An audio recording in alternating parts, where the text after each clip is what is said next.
FM content creators are always making videos such as these, where Celtic and Rangers are put into the Premier League. Now I wanted to make something a little bit different to that. I want to put Porto, Benfica and Sporting Club de Portugal into La Liga. Geographically, putting Portuguese teams into the Spanish League doesn't feel all that dissimilar to putting Scottish teams into the English League.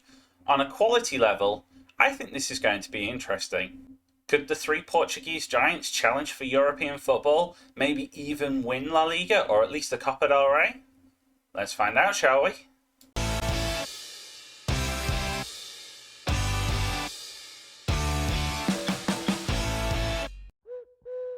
So as you can see, I've put the three Portuguese teams into La Liga, relegated a few teams into the Segunda, and now we're essentially going to just sim through and see what happens. I'm going to sim 1 year first just to sort of get an idea of what level the three teams are at, and then we'll do a bigger jump into the future and figure out what on earth happens. So at the end of the first season, you can see that Porto managed to qualify for the Europa League by finishing in 6th. Benfica narrowly missed out on Europe by a point, losing out to Celta Vigo, while Sporting Club de Portugal ended up in 12th. So ultimately, they were all very respectable positions. There's some legs in this as an idea, so let's scan forward another 10 years and see how each team managed to get on. So we're in 2033, and things don't look massively dissimilar to what they look like in 2023, with one team qualifying for Europe and two teams just on the outside. However, Benfica have qualified for the Champions League, Sporting Club de Portugal have qualified for the Europa League in 8th, and Porto are in 12th. But I don't think that quite tells the whole story. When we left them in 2023, Porto had just finished 6th in La Liga. This year, they finished 12th. Now, between then and now, they've had 2 6th places, a 5th, but they've even finished as low as 14th. So they've been everywhere.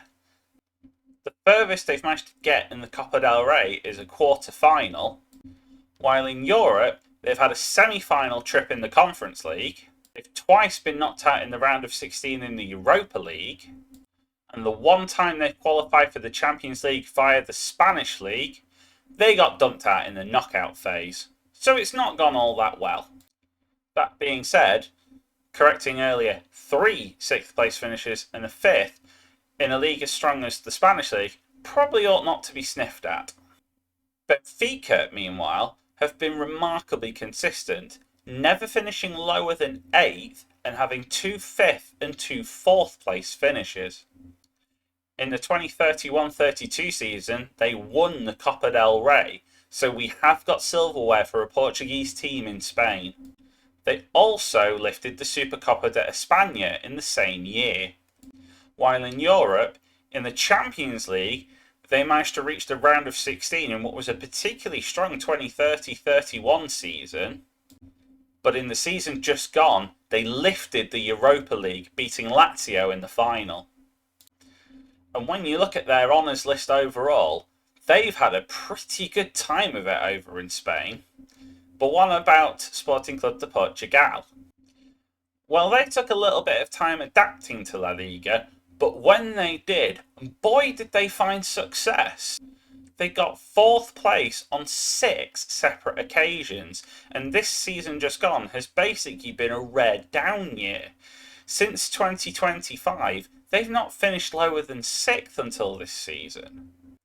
Benfica have one up them in the Cup though, as they've never managed to win the Copa del Rey, nor the Supercopa de España.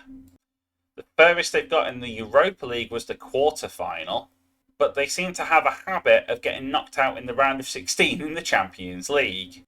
And when you look at the landmarks overall, you get a feeling of always the bridesmaid, never the bride with this team. You could argue as well that adding these 3 teams into the Spanish League has made La Liga very strong and might soon be able to challenge England for number 1 in the coefficient chart. But what I'm going to do now is scan forward another 10 years. We'll have a little look at what goes on there and see what's happened to Portugal as well. It's now 2043, and well, all three Portuguese teams finish in pretty similar positions to what we've seen, but all of them have got notations to say they will be playing in Europe next season. This is going to be interesting to work out. This time I'll do Sporting first, managed by Xabi Alonso. And as you can see, that remarkable run has somewhat become turbulent. From 4th and 8th when we last left them, they're now yo-yoing like West Brom between the Premier League and the Championship. They have had some more 4th place finishes though, so there is success. And I have noticed they have won the Europa Conference League. So there's definitely something to look into here. So they did end up winning the Copa del Rey in 2040-41, so pressure's on you now, Porto. Haven't won a Supercopa de España though. Round of 16 and knockout round in the Champions League was the best they could muster there. Meanwhile, a run to the Europa League semi-finals ended at the hands of Brighton. And in fact, they only qualified for the Conference League once in 2036-37. And clearly they were too strong for that competition as they won it, beating Mönchengladbach in the final. So when you look back over their successes across the simulation, they've not done too badly, and they've managed to hold their own in the league, but you would argue they're very similar to Valencia and Villarreal used to be, and Sevilla in many ways. A team that isn't challenging the top three for the honours in terms of the league, but they're certainly going to be a challenge in Europe to any team outside of Spain and England. Next up, Benfica, managed by Ronald Araujo, which is quite an interesting appointment. And as you can see, they had one particularly bad year in 2034-35, but otherwise they've been doing pretty well, and have themselves managed to get the odd 4th place. They managed to win the Copa del Rey for a second time in 2036, and also added a second Supercopa de España in 2038. Since we saw them lift the Europa League in 2033, they've only managed to reach the semi-final at best. And of course, winning the Europa League qualified them for the Super Cup, where they got done by Manchester City on penalties. While in the Champions League, the round of 16 is still as far as they've achieved. So looking back on their competitive landmarks, they've had a bit more success than Sporting, I would say, and have set quite a high benchmark for Porto. Managed by Ramon Enriquez, Porto have obviously had a bit of a down year, but something must have happened to enable them to qualify for Europe. So let's have a look, shall we? Their history has been somewhat dotted over this course of time. However, they have achieved the highest finishing position of all three teams, with 3rd in 2034. They have also, however, been the lowest position finishers, with 14th, and a few 12ths thrown in there for good measure. So they can't have qualified through the Cup, as Villarreal beat them this year in the 4th round, and indeed they are the only one of the three teams to have never lifted the trophy. They did, however, win the Supercopa de España in 2036, despite not winning any of the other competitions. The year that they came 3rd, they got knocked out by Manchester City in the playoff round, which seems like a particularly unlucky draw, and they didn't even make it out of the league phase in 2041.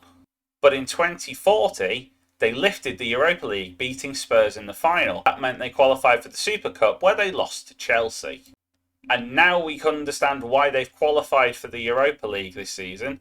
They lifted the Conference League, beating PAOK in the final, which is interesting. But yes, they've gone and won 2 European competitions since we've last seen them. And when you look at their landmarks, there may be fewer, but they are much higher in stature. Yes, they've not had the domestic success, but on the European stage, they have been doing business. I just wanted to quickly wind back to the year where Porto finished 3rd, and it was just a down year for Atletico Madrid in the end, but in a close run thing for 3rd, Porto came out on top, basically. Benfica were still mixing it at the time as well, so just good work on Porto. Clearly, all three teams established themselves in the Spanish league.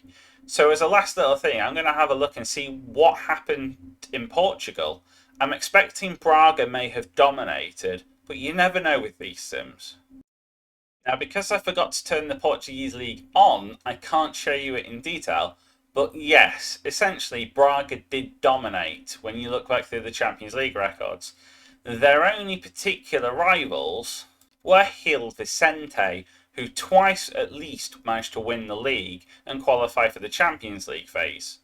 Braga are actually one of their rivals on a historic basis, so that means that the Portuguese league has had at least a little bit of drama.